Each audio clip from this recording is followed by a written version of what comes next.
Ертеде жасыл жайлауы мен гүлге толы кең далада бір әдемі хандық болыпты.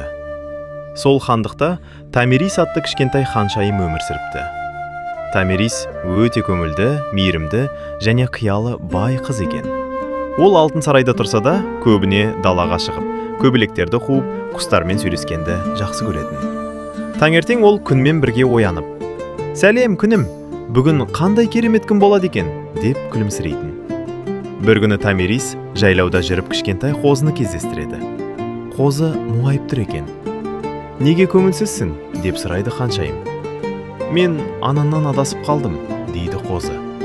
Томирис бірден көмектескісі келеді. «Уайымдама, біз бірге іздейміз», дейді ол. Олар жолға шығады. Жолда оларға ақылды торғай қосылады. «Мен биіктен қарай алам, көмектесейін», дейді ол.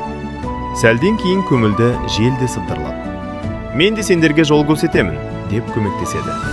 Томирис пен достары ән айтып күліп келе жатады. Ханшайым жолда гүлдерге су құйып, кішкентай құмырсқаларға кедергіні алып тастап, бәріне жақсылық жасайды. Ақыры олар алыстан «Ма!» деген дыбыс естиді. «Естідіңдер ме?» дейді Томирис қуанып. Торғай ұшып барып қарап келеді. «Таптым! Анасы ана төбенің ар жағында», дейді. Қозы қуанып жүгіріп барып анасын табады. Анасы да қатты қуанып, «Рахмет саған, мейірімді ханшайым», дейді. Сол сәтте аспанда кемпір қосақ пайда болып, айнала бұрынғыдан да әдемі болып кетеді.